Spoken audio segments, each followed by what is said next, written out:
안녕하세요. 수원에 살고 있는 여성이에요. 남편과는 우연히 알게 되어 연애를 시작했고 결혼을 했어요. 부모님이 귀하게 낳은 늦둥이 딸이라 오냐오냐 하시며 키웠고, 그런 제가 어느 남자한테 시집갈까 늘 노심초사하던 부모님은 제가 결혼을 하고 나서야 한시름 놓으셨답니다. 하지만 그 행복도 오래가지 못했고, 제가 결혼하고 얼마 가지 않아 부모님이 교통사고로 돌아가시고 말았어요. 하나뿐인 외동딸이었던 저는 부모님이 남긴 유산과 생명보험금을 받게 되었지만 돈이 무슨 소용일까요? 가장 천금 같은 부모님을 잃어버렸는데, 부모님을 잃고 나니 결혼은 남편에게 더 의지하게 되더라고요. 그런 마음을 아는지 모르는지 결혼하고 보니 남편은 허운대만 멀쩡했을 뿐 남한테 가시하기 좋아하고 굉장히 말로만 나불대는 사람이더라고요.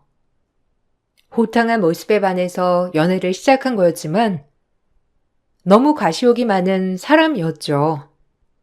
문제는 시댁도 마찬가지로 그런 남편을 아주 떠받들어 모시는데 실로 적응이 되지 않는 모습들이었죠. 제가 생각하기에 어처구니 없었지만 그래도 어찌할 도리는 없었어요. 내 아들이지만 포부도 크고 참 멋지지 않니? 넌 남편 잘 만난 거야. 얼마나 멋있어, 안 그래? 남자라면 포부도 크고 크게 될 아이야. 그러니 너 남편 얼마나 잘 만났니? 뒷바라지랑 내조 잘하거라. 그것만이 네 남편 떠받들 수 있는 기회야. 아, 네, 저도 호탕한 이 성격에 반해서 결혼한 거예요. 그러니 서로 잘하면서 잘 살아야죠. 어머님 말 잘 새겨 들을게요. 뭐 너희 부모 일은 안 됐다만 어찌할 수 없잖니? 그래도 네가 부모님 돌아가시기 전에 우리 애를 만나서 얼마나 좋아. 그것도 다 네 복이다. 그러니까 우리 애를 그냥 네 부모같이 생각하고 철저히 의지하렴. 그래야지 별 수 있니 네가? 일가 친척이 있어? 아니면 뭐 형제 자매가 있어? 의지할 때라곤 우리밖에 없는데 우리도 너무 안타깝게 생각하고 있어. 제 걱정해줘서 감사해요. 그러게요. 그나마 하나 있는 딸 시집 가는 것까지 보고 가셔서 다행이라고 생각해야 하는 건지. 시어머니는 제가 부모님을 잃은 것에 안타까워하시며 이제부터 남편에게 철저히 모든 것을 의지하라고 하시더라고요. 뭐 가족이 되었고 남편이니 그러려니 했지만 남편은 저에게 잘해주는 거와는 별개로 친정 부모님이 돌아가신 유산을 많이 탐을 냈습니다. 처음엔 부모님이 돌아가시고 경황이 너무 없어 모든 걸 남편이 말하는 대로 했지만 정신을 차리고 보니 어느새 제가 남편 말만 듣고 있더라고요. 이건 아니다 싶어 저 역시 제가 해야 할 것들을 개척해 나가려고 시도를 많이 했어요.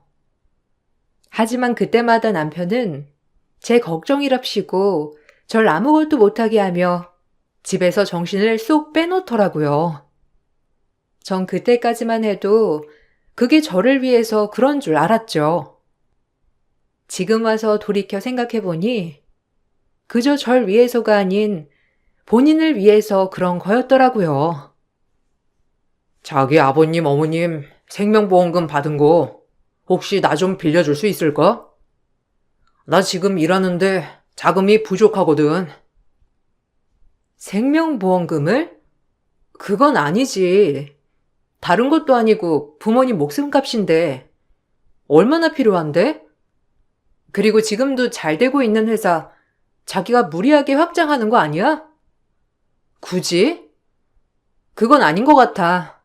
조금 더 안정되고 생각해보자. 아예 안 된다는 게 아니고. 넌 내가 잘 되길 바라긴 하는 거냐? 내가 그동안 네가 하도 슬퍼해서 말을 안 했는데 너무한 거 아니야? 너도 이 집 구성원이면 나한테 도움이 돼야 할 거 아니야? 네가 이 집에서 하는 일이 뭐야? 이런 거라도 해야지. 무슨 말을 그렇게 해? 자기 나랑 사랑해서 결혼한 거지. 돈 때문에 결혼한 거 아니잖아. 어떻게 말을 해도 꼭 참 너무한다. 그러니까 도와달라는 거지. 남편한테 못해줄 게 뭐가 있어? 우리 부부인데 평생 당신을 누가 책임져 줄 것 같아? 나야.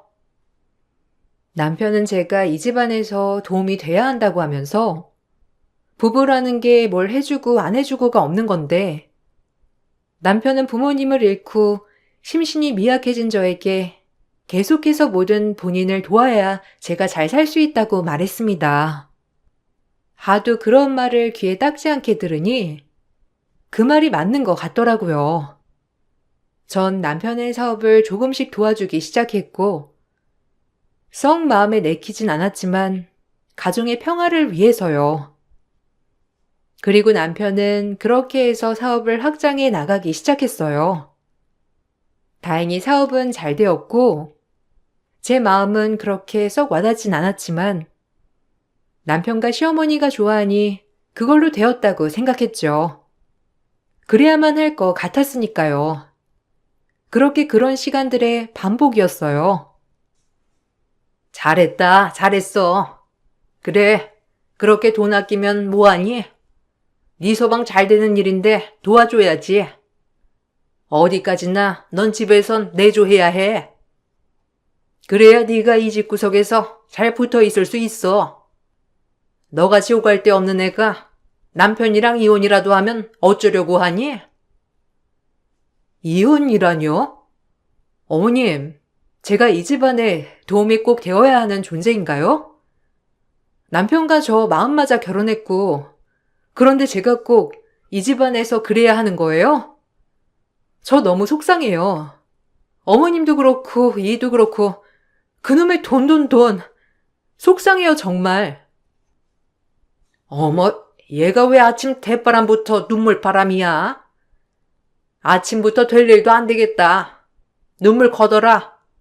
여자가 눈물바람을 날려? 우리 승용이나 되니까 너 데리고 살아주는 거지. 솔직히 말해서 얼마나 불행하니 네가? 결혼하자마자 부모가 한날 한시에 저 세상에 갔는데 우리 집이나 되니까 너 걷어준 거야. 까놓고 말해서 내가 원래 말을 돌려서 하지 못하잖니. 그러니까 네가 승용이한테 잘해야 해. 알겠지? 너만 잘하면 이 집에 아무 문제 없다. 내 말 너무 서운하게 듣지 말고 새겨 들어. 제가 뭐라고 해야 할지 모르겠네요. 부모 없는 게 죄도 아니고 저도 할 만큼 하고 있는데 늘 어머님은 잘하라고만 하시니. 여자가 잘해야 가정이 쓰는 거다.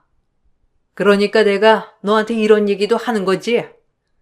섭섭하게 받아들이지 마. 속상한 마음에 훌쩍였지만 시어머니는 저에게 될 일도 안 되겠다며 눈물을 그치라고 했는데 그때 당시 정말 너무 힘들었어요. 심적으로도 의지할 곳도 없는 느낌이었고 사람 만나는 것도 싫어지면서 철저히 고립되어 갔습니다. 아마 아시는 분들은 아실 거예요. 사랑하는 부모님의 갑작스런 부재는 얼마나 나의 삶에 영향을 끼치는지 말이에요. 그렇게 남편 사업을 계속해서 도와줬고 그나마 제가 남편을 도와줘야만 남편은 저에게 따뜻하게 웃어 보이더라고요. 이제 그리움을 서서히 잊어갈 때쯤 임신을 하면서 아이를 낳았고 무엇보다 내 핏줄이 생겼다는 것이 너무 좋더라고요. 아이가 생기니 집안에 소속감도 생긴 것 같고 행복했어요. 남편도 아이한테만큼은 다정한 모습을 많이 보여주어서 그런 모습들이 참 좋았어요. 애도 태어났겠다. 그래도 일이 떡떡 잘 풀리는구나. 우리 아들 하는 일이 말이야. 애가 태어난 만큼 네가 더 잘해야 해. 알겠지? 지금처럼 내조에 충실하고 돈에 대해서 아까워하지 말고 새겨들어. 네 서방이 잘 돼야 너도 잘 되는 거야. 아, 그렇죠. 뭐 아이 태어났으니 부단히 더 노력하고 잘 살아야죠. 걱정 마세요. 저희가 다 알아서 할게요. 너 재산은 얼마 정도 남았니? 뭐 딱 너한테만 남겼다고 생각 말아라. 그게 다 너랑 우리 아들이랑 가족이니까 우리 아들한테도 그 돈에 대한 권한 있는 거 알지? 내가 혹시라도 네가 잊어버렸을까봐 얘기하는 거다. 혹시나 해서.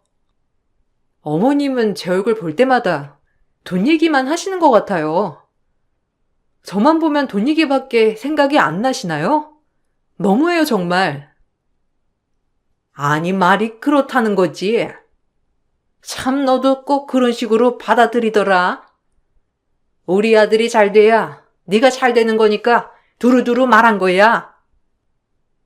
시어머니는 늘 저와 대화 끝에 친정 유산에 대해 언급하셨고 그럴 때마다 마음이 썩 좋지는 않더라고요. 그렇다고 화를 낼 수도 없는 노릇이었고 그저 저희 아이를 키우며 남편과 행복하게 살기만을 바랬습니다. 그러던 중 남편이 이번에 나이를 위해서 마당이 딸린 전원주택으로 이사를 가자고 하더라고요. 무리하게 요구만 하는 남편에게 이번엔 따끔하게 얘기했어요. 제가 따끔히 얘기하자 남편은 오히려 역정을 내며 저에게 뭐라고 했고 역시나 저를 이상하게 몰아가는 투로 말했죠. 자기 수중에 돈이 있으면서 나한테 얘기하는 거야? 이사도 좋고 사업 확장도 좋아. 근데 무슨 돈으로 하겠다는 거야? 아니 뭐 너도 돈 있잖아. 그리고 꼭 그렇게 돈돈 거려야겠어? 남편 기 좀 살려주면 좀 좋아. 당신 내가 생활비 갖다 주는 게 뭐라고 생각해? 그 돈으로 당신이랑 지 먹고 사는 거 아니야. 그런데 남자 귀를 이렇게 꺾여놔야겠냐고. 참 어이가 없네. 아니 그게 아니잖아. 나도 돈 없어. 이제 우리 미래도 생각해야지. 그리고 지금 이 집이 뭐가 어떻다고. 꼭 내가 당신 돈 뜯어가는 사람처럼 얘기한다. 우리가 부부 맞긴 한 거야? 나 우리 지희 아빠야. 근데 어떻게 그렇게 말을 해? 그런 뜻이 아니잖아. 그냥 아껴서 지금도 충분히 잘 살고 있으니까 좀 욕심을 내려놓자는 식으로 얘기하는 거야. 내가 이 정도로 버니까 너랑 지희 먹고 사는 거라니까. 나 아니었으면 네가 이런 집에서 살 수 있을 것 같아? 돈도 네가 꼴랑 몇 푼 보태주면 내가 확장시키고 내가 더 불리는 건데. 너도 참 하나만 생각하고 둘은 생각 못하네 진짜. 순간 당황했어요.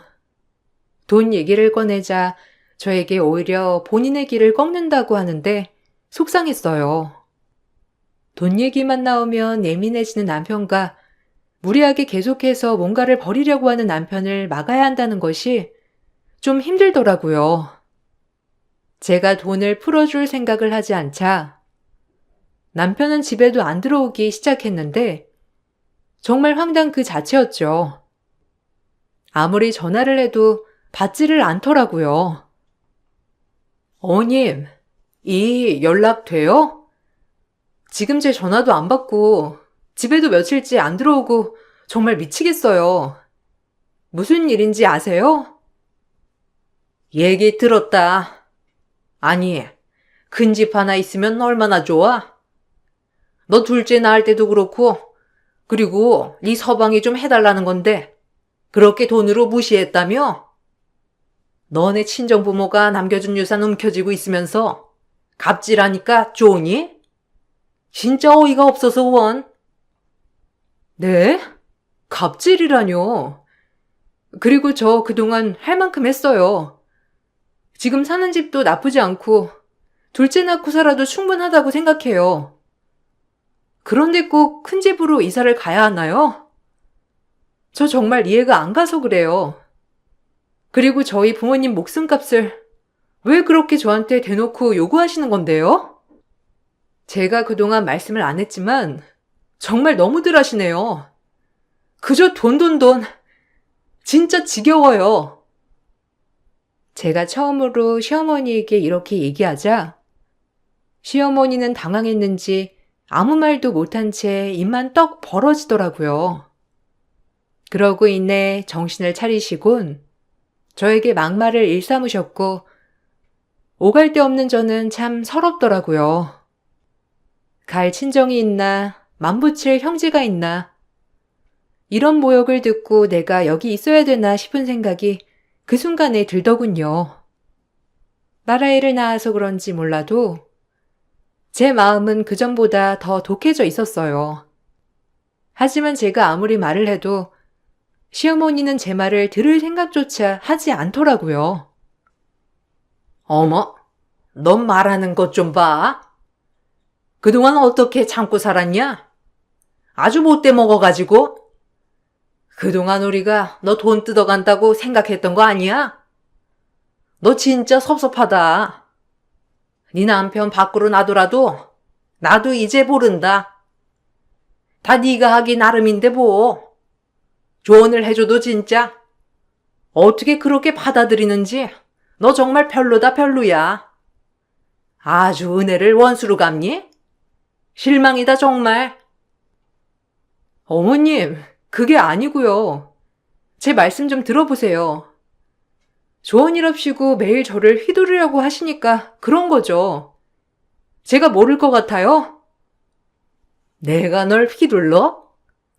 내가 널 위해서 해준 말인데 그렇게밖에 못 받아들인다고 하니?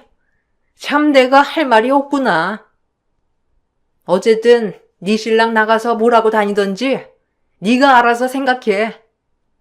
너랑은 말이 안 통해. 너같이 피해의식에 똘똘 뭉친 애한테 무슨 말을 해?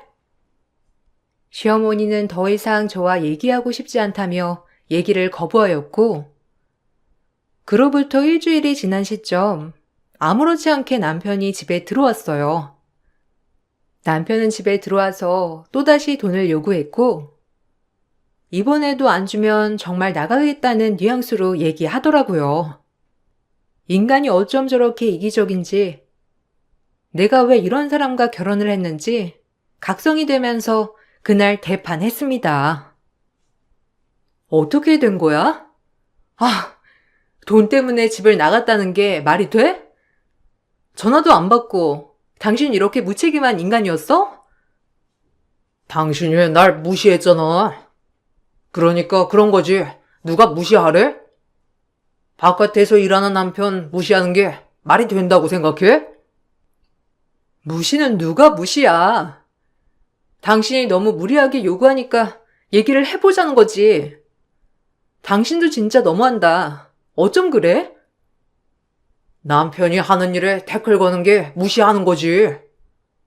내가 다 생각해 놓은 미래가 있는데 따라오기만 하면 된다니까. 당신만 딱 투자를 해주면 우리의 완벽한 미래를 펼칠 수 있단 말이야. 그러니까 협조 좀 해. 나 당신이 협조할 때까지 집에 안 들어올 거니까 그리 알아. 이렇게 무시당하고는 못 살아. 가장이 가장의 위험이 있지. 집에서 내조하는 아내가 날 무시하는데 내가 밖에 나가서 뭘 할 수 있겠어? 무시라니.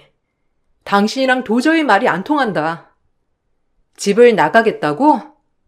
나랑 지인은 당신한테 아무것도 아닌 사람들이야? 집을 나가든지 이혼을 하든지 마음대로 해. 제 말에 아무 대답도 없었고 그렇게 대판 싸움을 하다 딸아이까지 빌미 삼아 결국 끝끝내 마지막 남은 유산을 가져다가 한적한 땅에 집을 짓기 시작하더라고요. 아주 큰 전원주택이었는데 그렇게 남들에게 보이는 것을 좋아하는 남편은 결국 모든 것을 잃었어요. 그렇게 1년이 채 안 되게 걸린 전원주택 작업이 끝이 났고 마당이 드넓은 집이어서 아이들이 뛰어놀기엔 참 좋긴 하더라고요. 그래, 우리 아빠, 엄마가 마지막으로 남겨주신 집이라고 생각하자라고 애써 생각을 하며 마음을 굳게 먹었어요. 그렇게 저희가 이사를 갔고 딸아이도 넓은 집에서 뛰어노니 참 좋아해서 남편도 역시 본인 말이 맞았다며 한참을 흐뭇해했고요. 이 집에서 이제 우리 딸아이가 쑥쑥 자라기만을 기다려야겠구나 하고 생각하며 즐거운 나날을 상상하며 지냈어요. 자고는 아직 수리 중이니까 이쪽으론 통행하지 말고 현관으로만 통행해.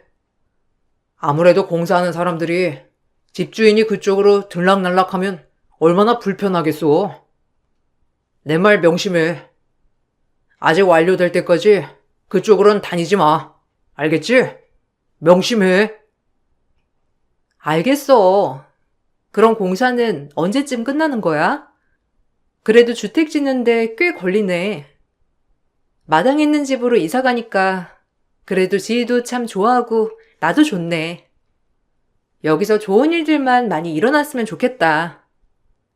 어머님도 초대해서 슬슬 집 구경 시켜드려야지. 바닥 공사 끝나려면 3개월은 넘게 걸린대. 그러니까 주의해서 지내자. 그쪽으로는 얼씬도 말라고 불편할 테니까. 남편이 마음먹고 지은 집이니 이왕이면 남편 기분이 좋아지라고 말을 해줬고 저흰 이사 기념으로 시어머니를 초대하여 대접을 할 준비를 했어요.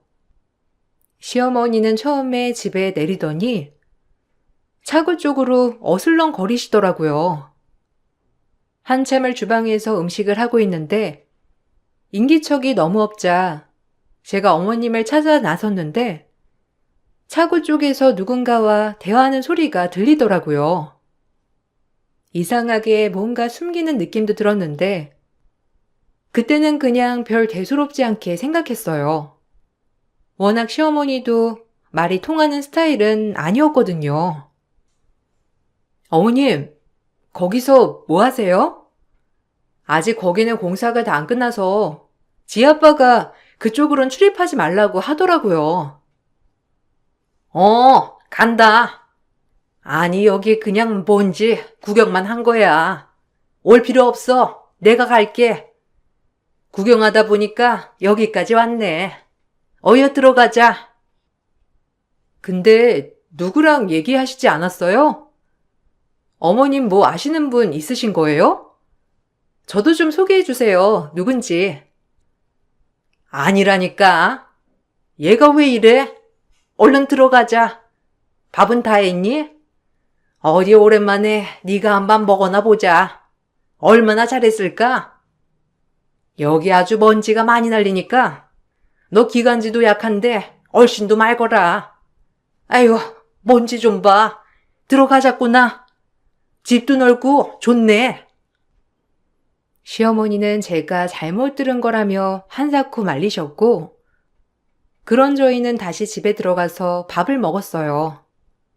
시어머니와 남편의 얼굴이 뭔가 죄를 지은 듯한 가시방석같이 보였지만 뭐 무슨 일이야 있겠어 싶었고 그렇게 하루하루가 흘렀죠.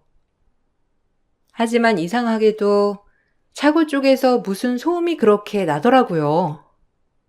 아무리 공사 중이라고 해도 약간 사람들의 소음 같았어요. 이런 부분이 좀 불편했지만 인부들의 말소리인가? 근데 이게 밤까지 이렇게 이어진다고? 라는 생각이 들기 시작하더라고요. 그런 의심의 불꽃이 점차 쌓여서 좀 커져만 갔고 아무리 생각해도 밤마다 조금씩 이어지는 소음이 이해가 가지 않았거든요. 차고 쪽 낮에는 오히려 조용한 것 같은데 저녁부터 좀 시끄러운 것 같아. 원래 낮에 공사 진행해야 맞는 거 아니야? 뭐 밤에 할 수도 있지. 설마 가서 불편하게 한 건 아니지? 이런 게 주인집 갑질이야. 당신 그러니까 행동거지 조심해. 무슨 가진 않았지. 근데 밤에 너무 시끄러우니까 자기한테 먼저 얘기하는 거야. 자기가 좀 주의 좀 줬으면 좋겠어. 알겠어. 그 부분은 내가 알아서 할 테니까 그냥 당신은 지금처럼 집에서 살림하면서 지나 봐. 이런 건 나한테 맡겨. 여자가 나서면 안 되는 거야. 그럼 인부들이 뭐라고 생각하겠어? 가장이 뭐하나 이렇게 생각할 거 아니야. 그러니까 나만 믿어. 좀 밤에 조심하라고 얘기해줘. 지희가 통 잠을 못 자네. 계속 울고 시끄러우니까. 자기가 좀 따끔하게 주의 좀 줘. 남편이 본인만 믿으라는 말에 그러도록 하라고 했지만 날로 가면 갈수록 인기척에 잠을 자지 못하는 지경이 이르렀죠. 저뿐만 아니라 딸아이도 밤마다 울고불고 하는 통에 전 남편이 절대 가지 말라고 했지만 제가 가서 따끔히 주의를 줘야겠다고 생각을 하고 한밤중 그 인기척에 차고문을 열었어요. 차고문을 연 순간 역대급 반전에 그 자리에서 두 눈을 의심하고 말았습니다. 어떻게 이런 생각을 했는지 정말 어처구니도 없고 화도 나고 진짜 어이가 없더라고요. 이게 다 뭐 하는 짓들이야? 이게 뭐냐니까? 당신, 말 좀 해봐. 여기서 뭐 하고 있는지. 지금 내가 본 게 뭐야? 여기 오지 말라니까 왜 왔어? 아니, 당신이 본 거 지금 오해하고 있는 건데 내가 천천히 설명할게. 일단 집에 가 있어. 내가 지금 집에 가 있게 생겼어? 지금 이게 뭐냐고? 제정신이야? 도대체 뭐 하는 짓이냐고? 당신이 이러고도 사람이야? 아니, 넌 여기 왜 왔냐고. 내가 여기 오지 말랬지? 우리 비즈니스 중이니까 일단 빨리 들어가. 이따 얘기해. 비즈니스? 돌았구나 진짜. 너 이게 무슨 짓인 줄이나 알아? 네가 인간이야?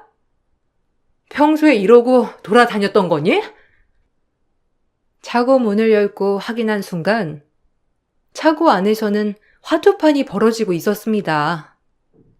그들끼리 최대한 목소리를 작게 한다고 했는데 역시나 집까지 들렸던 거고 하얀 연기를 뿜으며 현금다발에 아줌마 아저씨 할 것 없이 거기서 다 화투를 치고 있더라고요. 어이가 없었죠. 아유, 피박에 광박에. 거기 돈 좀 주셔. 내가 오늘 다 가져가야지. 아니, 우리 이사장 때문에 여기 아주 좋구먼. 걸릴 일도 없고. 아유, 그러니까 하우스에서 하던 것보다 안락하기도 하고 여기선 절대 들킬 일이 없잖아. 안 그래? 아주 똑똑하다니까. 저 사람은 법 피해가는데 도 같은 사람이잖아. 뭐 지난번에도 오락실 같은 거 운영하고 이제 하다 머리가 참 비상이여. 저희 남편은 그곳에서 장소를 제공해주고 수수료를 떼어먹는 사람이었는데 정말 어이가 없더라고요. 내 집에서 이런 행동들을 하다니. 전 그 길로 바로 핸드폰으로 동영상을 찍었고 사진을 다 찍었어요. 그리고 바로 경찰을 불렀습니다. 저희 집이 좀 외진데 있어서 그 사람들이 도망가거나 할 겨를도 없이 경찰이 출동했고 남편은 조사를 받게 되었는데 조사를 받으면서도 반성은 절대 안 하더라고요. 그저 저를 원망하는 눈빛과 말투, 네가 다 망쳤다는 듯한 어조. 정말 황당하고 어이없었어요. 그리고 장소를 제공받은 사람들 또한 저희 남편을 원망하는 눈으로 쳐다봤고 아주 끼리끼리더라고요. 온갖 정이 다 털렸어요. 네가 다 망쳤어. 알아? 내가 벌어다 준 돈으로 편하게 사는 게 내 뒤통수를 쳐? 네가 그러고도 무사할 것 같아? 네가 벌어다 준 돈? 정신 나갔구나. 그동안 사업한다고 가져갔던 돈들이 이런 일을 하려고 쓰였던 거니? 나 가만 안 있어. 내가 미련했지. 아기 아빠라는 이유로 널 그냥 믿었으니까. 이제 절대 안 믿어. 내가 다 뺏어올 거니까 두고 봐. 무식하면 말을 마. 너도 한 배를 탄 거야, 알아? 내가 벌어다 준 돈으로 얼마나 행복하게 지냈어? 그러니 너도 동조한 거라고. 어디 그렇게 말해봐. 무슨 수를 써서라도 너 콩밥 먹여줄 테니까. 그리고 지희 볼 생각 마. 너 같은 아빠 없는 게 훨씬 나으니까. 전 참고인 조사도 마치고 집으로 향했고, 남편의 금고에서 그동안에 비정상적으로 재산을 취득한 자료들을 모든 증거 자료로 법원에 제출했어요. 주택 매입 또한 몰래 이런 장소를 마련하기 위해서 이렇게 확장을 한 거였더라고요. 그동안 시골 비닐하우스에서만 하던 것들을 아예 이렇게 집을 지어 집안에 따로 차고 형식으로 자리를 마련한 거였죠. 아주 영악한데요? 규모하게 피해 다니면서 계속 수수료 먹고 이런 식으로 재산을 불리고 정말 보통이 아니네요. 네, 몰랐어요, 한사코. 이거 다 증거 자료로 제출할게요. 그리고 이혼 소송도 같이 진행해 주세요. 우리 아이 아빠 할 자격 없으니까요. 경찰과 검찰은 이 모습을 보고 보통이 아니라며 혀를 내두르더라고요. 그리고 전 이혼 소송까지 같이 진행을 했습니다. 남편 아니면 난 이제 내 가족이 한 명도 없다는 두려움으로 늘 남편을 믿고 지지했지만 무슨 용기인지 정말 생각이 전환되더라고요. 아이에게도 이런 아빠보다 없는 게 낫다고 생각이 들었고, 남편의 수사가 이어지자 시어머니는 저에게 막말을 해대며 다시 모든 걸 제자리로 돌려놓으라고 하더군요. 어이가 없었고 저 역시 시어머니에게 막말을 한가득 했어요. 너 누구 돈으로 그렇게 호사했어? 이제 와서 네 남편한테 죄를 물어? 얼마나 너희 먹여 살리려고 그렇게 악착같이 노력했는데 네가 뒤통수를 쳐? 네가 화근이야, 애초에 네가. 우리 아들 이렇게 된 것도 너 때문이야. 꼴랑 그깟 유산으로 우리 아들 무슨 사업을 할 수 있었겠어? 그러니 이런 거나 해대는 거지. 너희 먹여 살리려고. 입이 있으면 말을 해봐. 정신 나간 노인네가 뚫린 입이라고 막말하네. 내가 그동안 그래도 참았어. 가족이라는 이유로 내가 이해해야지 했다고. 근데 뒤에서 이딴 짓을 해놓고 이것 또한 나 때문이라고? 내 돈 야금야금 가져가서 겨우 한다는 짓이 이딴 일이야? 당신도 똑같아. 그때 우리 집 왔을 때 알았겠지? 아니, 그 전부터 알았겠지. 모든 거 다 회수할 거고 가만 안 둬 당신들. 길거리에 나앉을 준비나 해. 절저히 혼자인 네가 뭘 할 수 있겠니? 기들 친정이 있어. 어디 마음 붙일 형제가 있어. 너 혼자 그렇게 애써봐. 그렇게 생각해. 당신 같은 가족을 둘 바엔 안 보는 게 나아. 노망난 할망구야. 재산 토해낼 생각이나 해. 알겠어? 무식해가지고. 전 그 길로 변호사를 찾아가 저희 집 유산을 찾아올 방법을 물색했어요. 그나마 다행인 건 꾸준히 제 통장에서 남편에게 입금했던 거래 내역과 그리고 그 돈으로 시어머니의 집도 사고 했던 것들이 모두 다 나오더라고요. 비정상적인 재산 취득으로 인한 거죠. 변호사는 다 찾아오기는 힘들지만 일부는 찾아올 수 있다고 했고 지금 전원주택도 소송으로 가져오자고 했어요. 전 그렇게 남편과의 길고 긴 싸움을 했습니다. 저와는 별개로 잘못된 장소를 제공한 수법의 죄를 받고 그리고 저와 이혼소송 또 재산분할의 소송이 이어졌어요. 3년이 넘게 걸렸고 저도 그 일에 가담하지 않았다는 증거 자료들을 제출하느라 꽤 긴 싸움이 흘렀던 거예요. 하지만 옆에서 변호사님이 많이 도와주셔서 다행히도 모든 돈은 아니었지만 엄마 아빠가 남겨주신 유산으로 지은 집을 되찾을 수 있었고 남편은 구속이 확정되었어요. 구속이 확정되니 친권과 양육권은 자연스레 박탈되었어요. 그리고 시어머니 또한 남편의 잘못된 재산 취득으로 인해 집을 매매한 것이 들통나서 그 집을 나가게 되었죠. 제가 쓰고 있던 핸드폰이 통화를 할 때마다 자동 녹음이 되는 핸드폰이어서 그동안 남편과의 통화, 어머님과의 통화 내역으로 인해 저는 절대 이 일에 가담하지 않았다는 것이 확실시되었고 시어머니와 남편은 한통속이라는 결론이 내려졌어요. 아이고, 내가 진짜 미치겠다. 아주 여자 하나 잘못 들여서 이게 뭔 고생이라니? 정말 우리 아들이 왜 구속이 돼?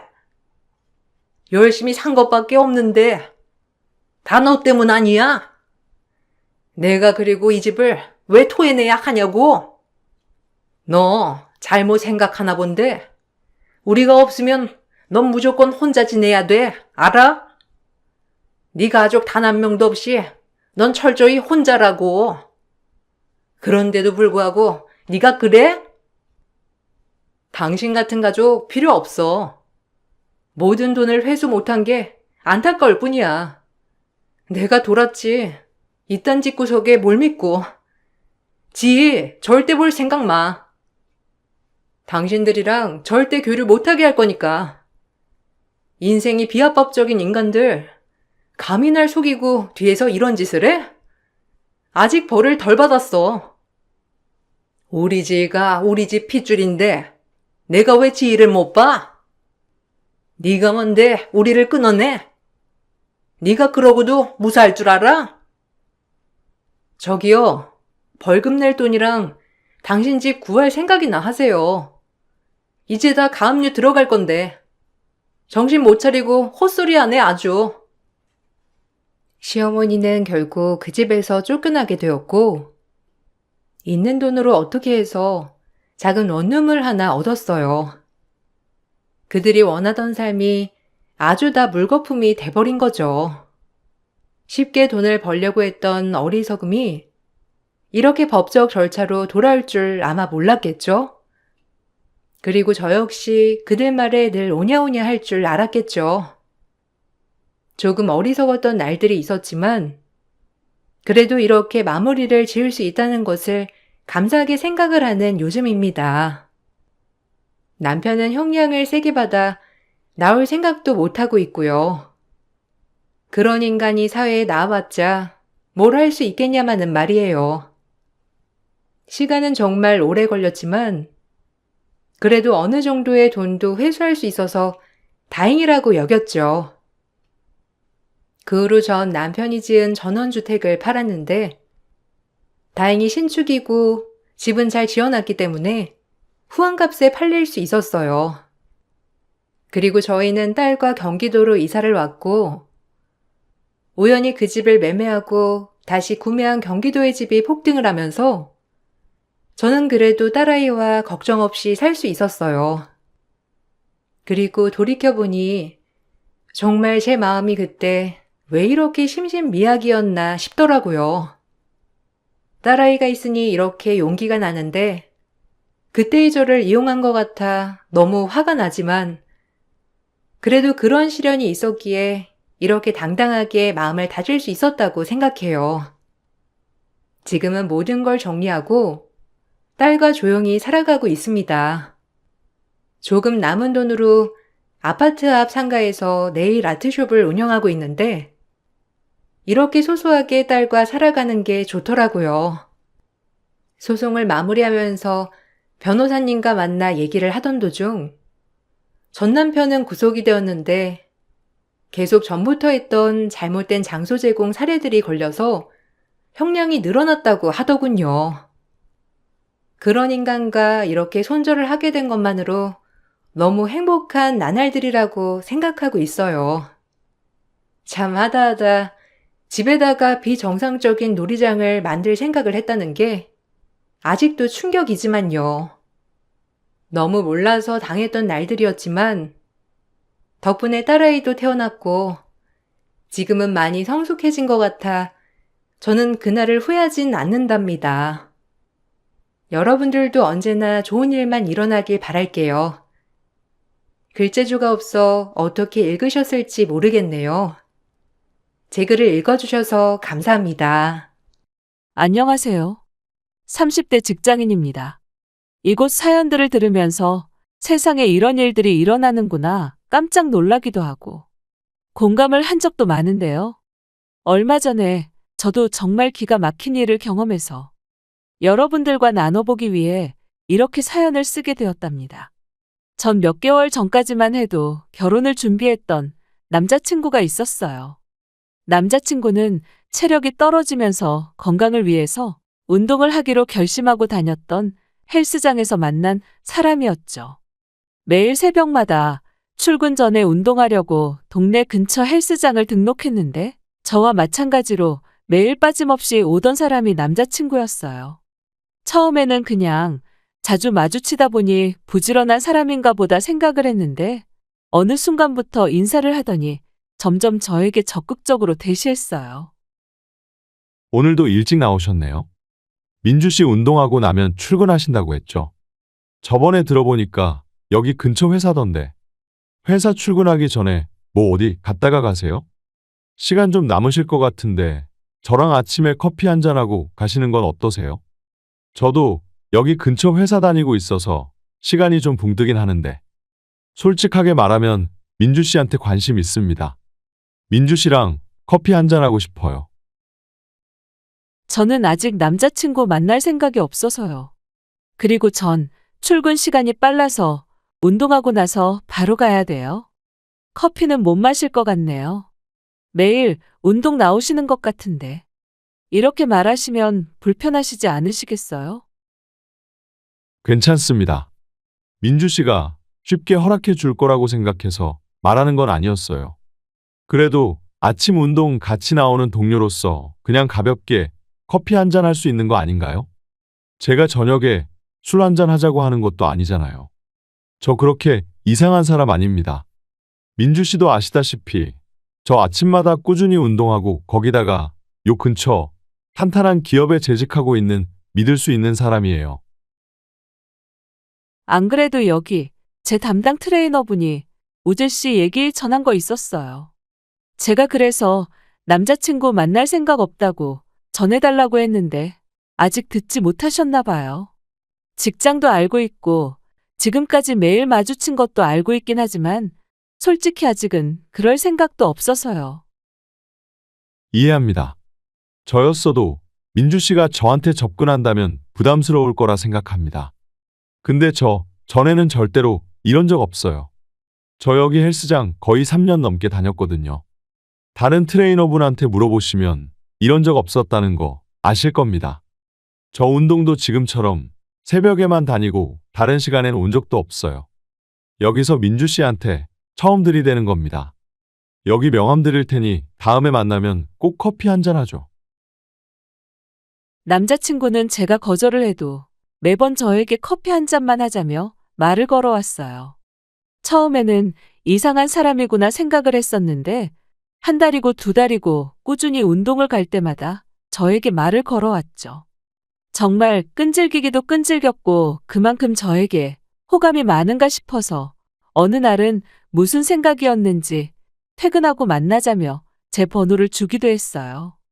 그날 저녁 남자친구를 만나서 처음으로 자세한 개인사를 나누게 되었는데 그 사람은 시골에서 거의 환골탈태한 수준으로 성공한 사람이더라고요.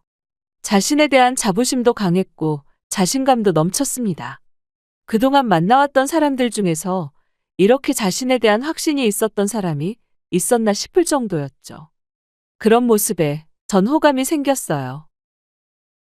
민주 씨, 저 처음에 말 걸었을 때 엄청 당황하셨죠? 그때 저도 마음속으로는 긴장 엄청 많이 했거든요. 사실 저 그동안 여자도 많이 만나보기도 했지만 이렇게 한순간에 마음이 갔던 적은 처음이에요. 매번 사람들은 제 겉모습만 보고 다가왔었거든요. 뭔가를 바라기만 하는 사람들만 만났었는데 민주 씨처럼 제 명함 받고서도 별다른 반응도 안 보이신 분은 솔직히 처음이에요. 민주 씨는 이런 적 많으세요? 제가 보기에는 민주 씨한테 접근하는 사람들 진짜 많았을 것 같은데. 아니요. 한 번도 없었어요. 솔직히 그런 적이 없어서 당황한 것도 컸고 이상하게 느껴졌던 것도 있었거든요.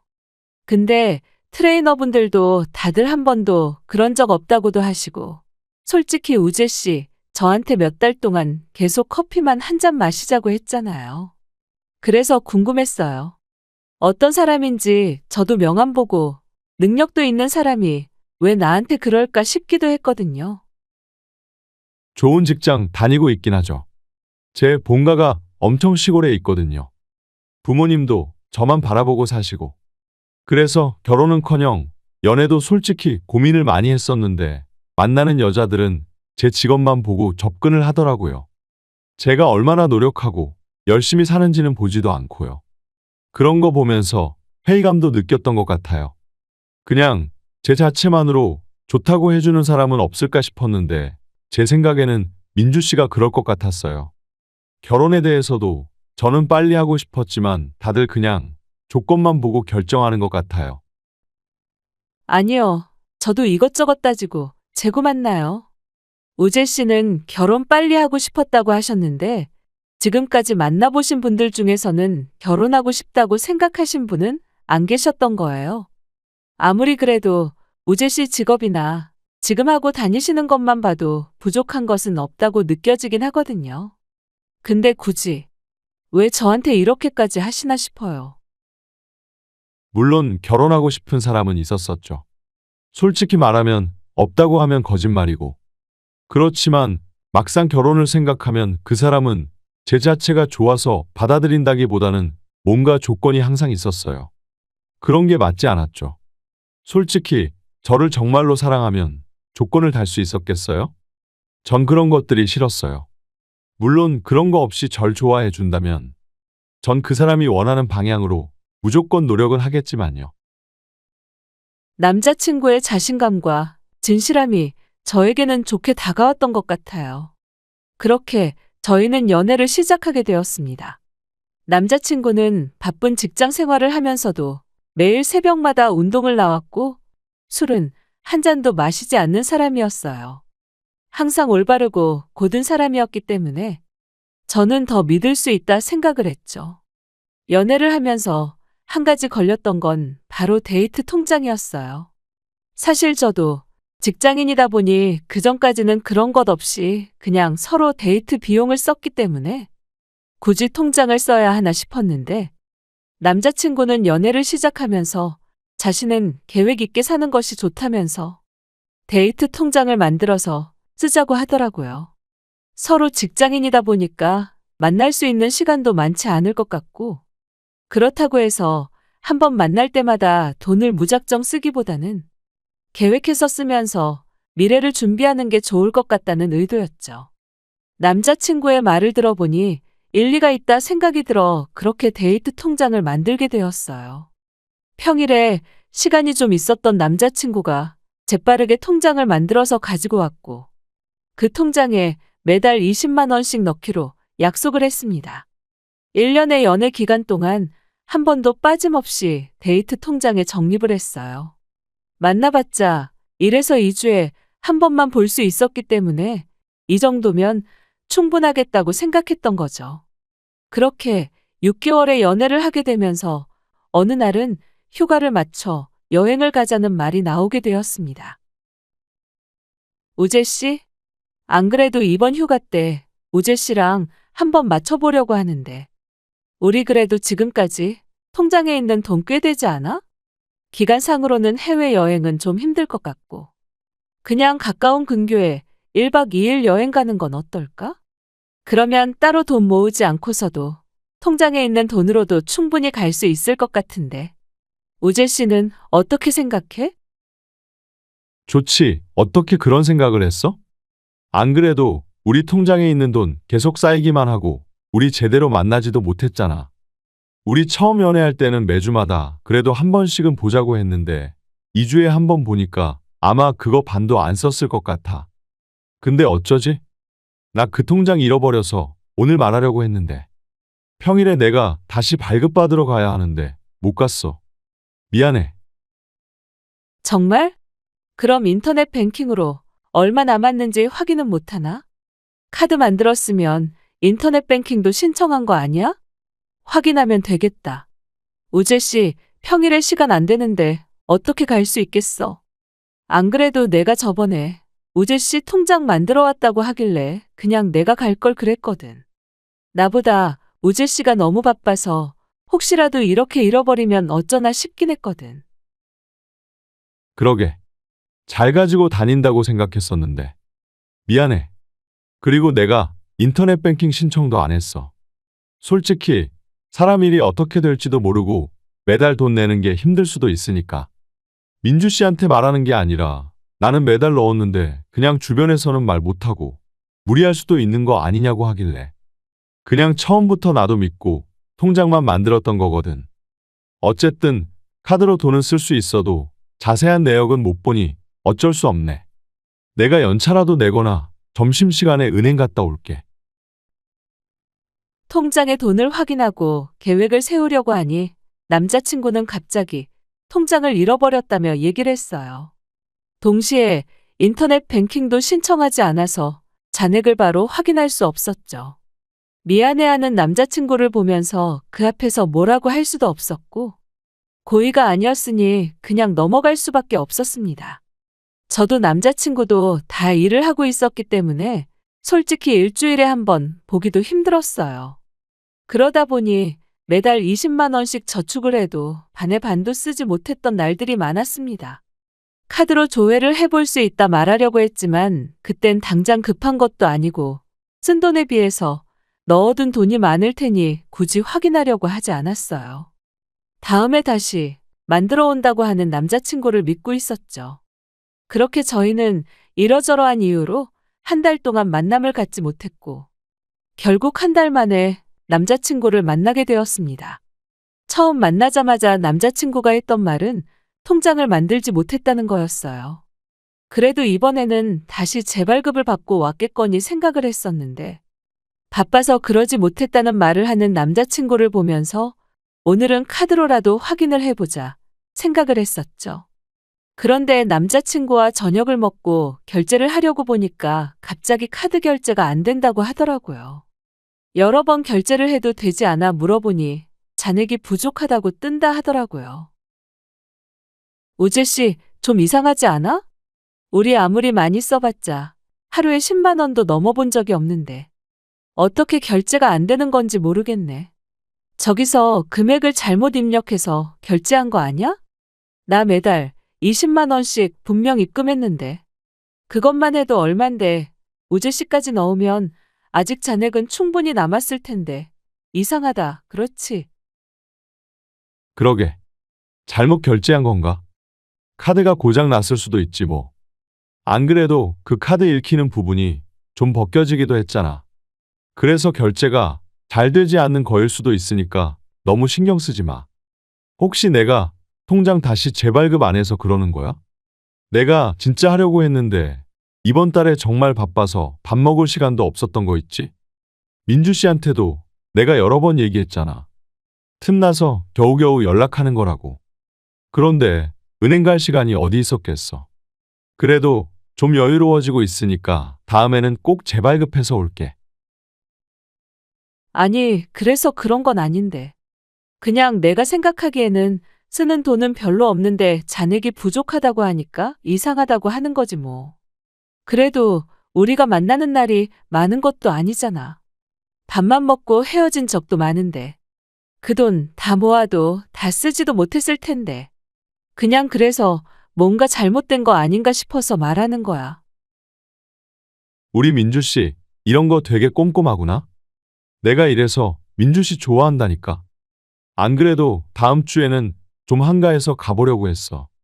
민주 씨가 이렇게 신경 쓸 줄 알았으면 억지로라도 내가 갔다 올 걸 그랬다. 그렇지. 돈은 잘 넣어뒀는데 왜 부족하다고 했지. 이상하다. 뭐 나중에 확인해보면 왜 그런지 알겠지 뭐. 잔액 부족으로 카드를 쓰지도 못하고 부랴부랴 제가 결제를 하고 나오는데 찜찜한 느낌이 들더라고요. 남자친구에게 이상하다며 여러 번 얘기를 해도 남자친구는 대수롭지 않게 생각하는 듯 했어요. 다음에 꼭 재발급을 해서 오겠다고 하니 알겠다 하고 헤어지게 되었는데 집에 돌아와 그동안 썼던 내역을 다시 확인을 해봐도 모자랄 일이 없다는 생각만 들었죠. 그렇게 찝찝한 채로 며칠이 더 흐르고 난 후 확인을 할 수 있는 기회가 생겼습니다. 바로 남자친구가 가족 행사가 있어서 평일에 이틀 동안 연차를 쓴다는 것이었죠. 그날 하루는 어떻게든 시간이 날 수도 있겠다는 생각이 들어서 전 그 전날부터 꼭 은행을 가보라고 말을 했어요. 남자친구도 알겠다는 말을 했는데 첫날은 너무 바빴다며 은행 갈 시간도 없었다고 하더라고요. 다음날 그래도 미안한 마음으로 행사 안 가고 제 집에 일찍 와서 기다리고 있겠다는 말을 해서 저는 급하게 연차를 쓰고 그날 쉬게 되었습니다. 아침 일찍 저희 집에 온 남자친구는 출근하지 않은 저를 보고 화들짝 놀라더라고요. 전 그대로 남자친구를 데리고 은행으로 향했죠. 통장 재발급을 받고 나서 내역을 모두 확인을 해보니 그 몇 달 동안 남자친구는 한 번도 통장에 돈을 넣지 않았고 저만 돈을 넣고 있는 상황이었어요. 너무 황당했다져 물으니 남자친구는 우물쭈물하며 말을 꺼냈습니다. 사실은 솔직히 창피해서 민주 씨한테 얘기를 못했어. 내가 처음 사귈 때 내 상황 얘기했던 거 기억나? 우리 집 솔직히 넉넉한 편도 아니고 엄마고 아빠고 이제는 거의 은퇴하실 때라서 노후 자금에 다 돈 쏟아부으고 계시거든. 내가 나중에 결혼하면 민폐 안 끼치신다고. 그렇게 돈 다 저축하고 계시는데 이번에 아빠가 투자한다고 여기저기 돈 끌어다 쓰시면서 사기당하셨더라고. 그거 해결 안 하면 큰일 난다고 하길래 내가 몇 달 동안 번 돈 다 집으로 보내드렸어. 미안해. 민주 씨한테 말하려고 했는데 내가 처음에 했던 말이 있어서 염치가 없어서 말도 못 꺼냈어. 정말 미안해. 아니, 아무리 그래도 나한테 말은 했어야 하는 거 아니야? 저번부터 통장 다시 발급해 보라고 했었잖아. 그때는 아무 말도 안 하다가 왜 이제 와서 이렇게 말하는 거야? 사정이 있었으면 나한테 미리 말을 해야지. 이렇게 말도 안 하고서는 이제 와서 미안하다고 하면 내가 우재 씨한테 뭐라고 얘기를 할 수 있겠어? 그래서 일은 해결한 거야? 다행히 일은 다 해결하긴 했는데 솔직히 이번에 해결만 하면 그동안 밀렸던 거 다 내야지 생각을 하고 있었거든. 나도 저번에 잔액 부족이라고 뜬다 하길래 엄청 당황했어. 내가 넣었으면 그런 일도 없었을 건데 너무 죄책감 들기도 하고. 민주 씨한테 미안한 마음뿐이야. 이번 한 번만 용서해줘. 다음 월급 받으면 나 밀렸던 거 다 낼게. 아니, 다 내고 안 내고 문제가 아닌 것 같아. 아무리 그래도 사실대로 말을 했으면 좋았잖아. 어쨌든 해결했다고 하니 다행이긴 하지만 너무 당황스러운 얘기라서 우재 씨한테 뭐라고 말을 해야 할지도 모르겠어. 내가 이렇게 다시 재발급 받아라 하지 않았으면 우재 씨 나한테 솔직하게 얘기를 했겠어. 그냥 나중에 돈 넣어놓고 모르는 척 지나갈 수도 있었던 거잖아. 아니야, 내가 진짜 돈 다시 넣고 얘기하려고 했어. 숨기려고 했던 게 아니라 솔직하게 말하면 민주 씨 성격에 걱정 많이 할 것 같아서. 내가 민주 씨 성격을 알잖아. 착하고 남 배려도 잘해주는 거. 우리 집에 일 있다고 하면 민주 씨 더 걱정하고 신경 쓰여 할까봐 내가 말을 하지 못했던 거지. 내가 끝까지 말 안 하려고 했던 건 아니야. 미안해. 나도 너무 답답하고 힘들었어. 그래도 민주 씨 만날 때마다 그게 생각도 안 날 정도로 너무 좋아서 더 얘기를 못했나 봐. 남자친구는 결국 통장을 재발급받아 내역을 확인하고 나서야 사실을 저에게 털어놓았습니다. 남자친구가 말한 사실도 놀라웠지만 그걸 저에게 말하지도 않았다는 게 전 더 충격이었어요. 그렇지만 제 앞에서 미안하다며 계속해 사과하는 남자친구에게 화를 낼 수도 없었습니다. 그 뒤로 월급을 받고 나서 바로 돈을 넣겠다고 했는데 이상하게 그 뒤에 남자친구는 정말 가성비 좋다는 음식점만 가곤 했어요. 둘이서 먹어도 2만 원도 되지 않은 곳만 갔고 밥만 먹고 헤어지는 경우도 많았죠. 그냥 아직 문제가 해결이 다 된 건 아닐 수도 있겠다 믿었어요. 이 사람도 자기 자존심이 있으니 솔직하게 말을 하지 못했던 거구나 생각하면서 그렇게 넘어가게 되었습니다.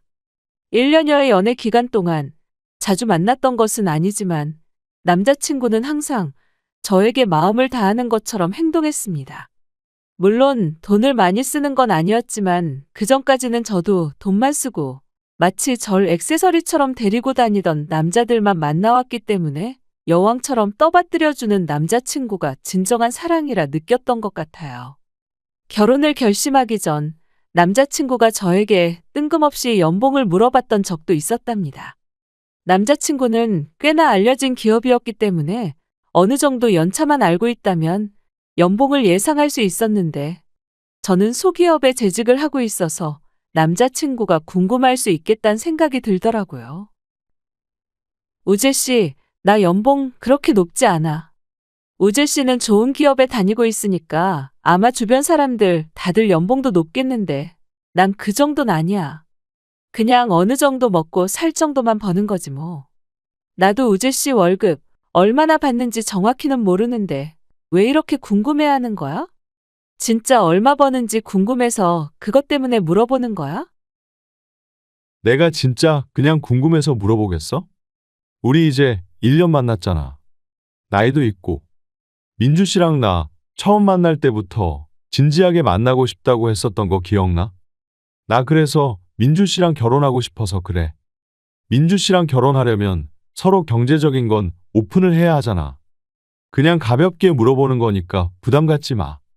어차피 내가 능력이 있으니 상관없어. 솔직히 내 친구들 중에서도 민주 씨랑 비슷한 기업에 다니는 친구들도 있어서 어느 정도 연봉은 알고는 있지. 난 그 정도는 안 받지. 일찍 일 시작한 것도 아니고 그만한 능력이 있는 것도 아니라서. 우재 씨 직장이야. 연차 오를수록 조금이라도 오르겠지만 우리 회사는 그런 게 아니거든.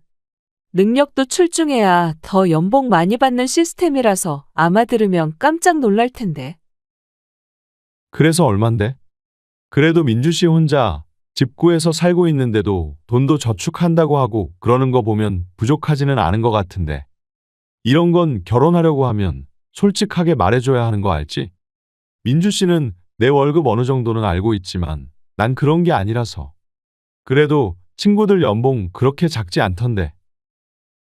남자친구는 연봉에 대해서 항상 궁금해했어요. 연애를 할 때는 연봉에 대해서 자세하게 물어보지도 않았고 궁금해하지 않았는데 결혼을 생각하니 갑자기 궁금해졌다며 어느 순간부터 계속 물어보곤 했습니다. 제 직장은 기술직이라 개인 능력이 가장 중요했거든요. 전 연차도 얼마 되지 않아서 낮을 뿐더러 기술도 탄탄한 것은 아니다 보니 연봉이 높지는 않았는데 솔직하게 얘기를 해주니까 남자친구는 정말 좋아했어요. 아마 생각했던 것보다는 많이 받아서 그런 것 같았어요. 결혼 얘기를 꺼내면서 양가 집안 얘기도 나누게 되었는데 제가 살고 있던 집이 저희 집에서 해준 거라는 걸 알고서는 더욱 기뻐했고 제가 외동딸이라는 걸 듣고서는 당장 결혼하자며 재촉했죠. 그때는 정말 내가 좋은가 보다 생각을 했었는데 지금 생각해보니 사랑만으로 그런 말을 했던 건 아니었던 것 같아요. 결혼을 하자고 말을 꺼낸 이후 자꾸만 부모님께 인사를 가자며 말을 하더라고요. 적극적인 남자친구 얘기에 당혹스럽기도 했지만 이렇게 결혼을 하는 거구나 싶은 생각도 들었어요. 그래도 바쁜 일이 좀 마무리가 돼서 한가해질 때 결혼을 해야 될 것 같다 생각을 했어요. 여차저차 양가 부모님께 인사를 드리러 갔고 반대 없이 결혼 준비를 하게 되었어요. 양가 집안이 서로 먼 지역에 있다 보니 대부분 결혼 준비는 저희끼리 준비를 해야 했고 바쁜 남자친구 대신에 제가 예식장부터 신혼여행까지 알아보고 계약까지 진행을 하게 되었습니다. 어느 날 남자친구와 오랜만에 데이트를 하는 날. 그날따라 분위기 좋고 비싸다고 소문난 카페로 오라며 연락이 왔더라고요. 전 그 말을 듣고 프로포즈를 하려는 거 아닌가 싶은 마음에 기분이 정말 들떴습니다. 그동안 가성비 좋은 곳만 찾아다녔지. 비싼 곳은 쳐다도 보지 않았던 남자친구였기 때문에 두근두근 설레는 마음으로 찾아가게 되었죠. 그런데 막상 가보니 예비 시모가 떡하니 앉아 계시더라고요.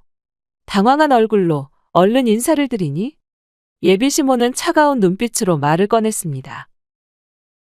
그래, 저번에 우리 집에 인사 오고 나서 하도 안 오길래 내가 오늘 여기까지 왔다. 결혼 준비는 잘 돼가고 있니? 그래도 내가 시어머니로서 어쨌든 결혼하기 전에 확인할 건 해야 하니까 다음에 상견례할 때는 잘 갖추고 올 거라 생각한다. 오늘은 우재가 말한 것도 아니고 하니 이해하마. 사실 난 내가 그렇게 성에 차는 건 아니야. 그전에는 연예인급 여자애들만 만났는데 딱 보니 그런 것도 아닌 것 같고 하고 다니는 것도 뭐 돈 많은 집안도 아닌 것 같고 뭐 그래도 결혼한다고 하면 우리보다는 좀 낮아야 우리도 어렵지 않으니까 그건 상관없으니 됐다. 결혼할 여자야 야무지고 살림이나 잘하면 되는 거니까. 그래도 맞벌이는 할 거지? 넌 월급을 얼마나 받니? 엄마, 그래도 민주 씨 능력 좋아. 월급 나보다 많이 받던데.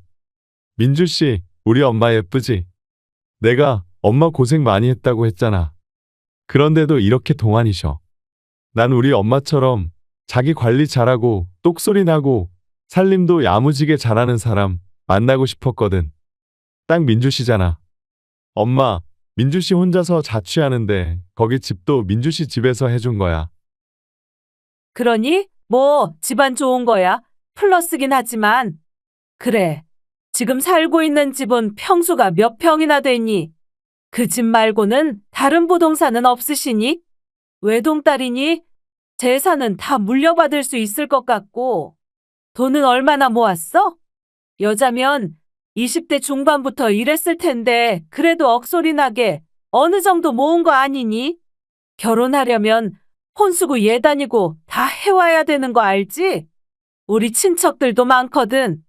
우리 잘난 아들 데리고 가려면 제대로 해야지. 안 그래도 너한테 물어볼 것도 많았는데 잘 됐다. 오늘 이참에 하나부터 10까지 다 확인해 보자. 아, 죄송합니다. 제가 오늘 어머님께서 같이 오실 거라곤 듣지 못해서. 일단 제가 늦게 근무를 시작했어요. 지금 다니고 있는 회사가 첫 회사이긴 하지만 공부를 좀 오래 하기도 했고 기술 배워야 하는 거라 이곳저곳 실습도 많이 다녀서요. 지금 일 시작한 지는 몇 년 되지 않아서 억 단위까지는 제가 돈을 모으지는 못했습니다. 우재 씨한테도 어느 정도 얘기는 했는데 많이 모았을 거라 생각을 했던 것 같네요. 월급 받는 통장이 있긴 한데 거기는 말 그대로 월급만 받는 통장이라서요. 아니, 내가 나이가 몇인데 1억도 못 모았어. 아무리 늦게 일을 했다고 해도 부지런히 모으면 1억 금방인데 아직까지 못 모았다는 거야. 아휴, 우재야, 넌 어떻게 골라도 이런 애를? 차라리 연예인 같이 이쁘고 그런 애 데리고 오면 몰라. 볼 것도 없는 애를 너는 왜 데리고 왔니? 이렇게 능력 없는 애 데리고 오면 너만 다 책임지고 고생하며 사는 거야. 아휴, 모질지 못해가지고. 나 이 결혼 찬성 못하니까 그렇게 알아라. 진짜 돈 많이 못 모았어? 연봉이 그렇게 높은데 돈을 못 모은 게 맞는 거야? 지금 사는 집도 집에서 해준 집이라서 월세 나갈 일도 없잖아. 그런데 무슨 돈을 못 모아? 아무리 일을 늦게 시작했다고 해도. 민주 씨, 지금껏 나한테 있는 척한 거였어? 잘 사는 집안인 줄 알았는데 그것도 사실 아닌 거야, 뭐야? 설마 연봉도 나한테 거짓말했던 거야? 우재야, 저런 여자애들 한두 번 만나보니? 그냥 너 직장도 좋고 외모도 잘생기고 그러니까 환심 사려고 그런 말 했던 거지. 내가 오늘 안 왔으면 너 어쩔 뻔했어. 저런 것에 홀려가지고 그냥 결혼하려고 했을 거 아니야. 내가 이래서 너 연애하면 엄마한테 먼저 말하라고 하니까 왜 이번에는 말도 안 했어? 아니, 내가 쟤 잘 사는 집인 거 다 알아보고 만난 거라니까? 만나면서 돈 때문에 문제 있었던 적도 없었어. 너 진짜 나한테 뭐 속이고 있는 거야? 아니, 수상하긴 했어. 아무리 잘 사는 집안이라고 해도 명품 하나는 들고 다닐 텐데 그런 거 하나조차 없어서 얘는 관심이 없는가 싶었는데 진짜 엄마 말처럼 별거 없는 거야? 참나. 엄마, 나 그냥 파혼할게. 엄마 손만 아파. 제 월급 통장을 보시고서는 통장을 제 얼굴에 던지시면서 막말을 퍼붓는 예비시모를 보며 전 너무나 황당하고 화가 났지만 더 황당한 건 그 옆에서 말리기는커녕 파혼하겠다며 오히려 예비시모를 두둔하고 있는 남자친구였어요. 아무런 말도 꺼내지 않고 예비시모를 부른 것도 어이가 없는데 억소리에 그것도 못 모아둔 거냐면서 뻔뻔히 저를 보며 물어보는 남자친구가 더 어이없었죠. 모자의 태도를 보니 그동안 저를 둘러싸고 있던 콩깍지가 한순간에 뺏겨졌습니다. 계속해서 돈도 없고 능력도 없는 애랑 결혼할 거냐며 비아냥대는 시모 옆에서 달래주며 자신도 그런 줄 몰랐다며 헤어지겠다 하는 남자친구를 보고서는 이대로 나가서는 안 되겠다는 생각이 들더라고요. 전 안 그래도 은행 가서 정리하려고 했던 가방에 놓아둔 통장 수십 개를 시모 얼굴 앞으로 쏟아부었습니다. 역시나 시모는 만만치 않은 사람이더라고요. 눈앞에 쏟아부으면 화부터 낼 줄 알았는데 오히려 쏟아지는 통장을 부여잡고 펼쳐보며 금액을 확인하셨죠. 그 모습이 얼마나 어처구니가 없던지 한동안 눈을 감을 때마다 생생하게 보이더라고요. 통장은 모두 다 억대로 저축된 것이었습니다. 잔액을 보고 나선 시모의 눈빛은 한순간에 바뀌었어요. 어머, 이게 뭐야? 이거 다 네가 모은 거니? 아이고, 이렇게 많이 모았으면서 왜 친정 말 한마디를 안 했어?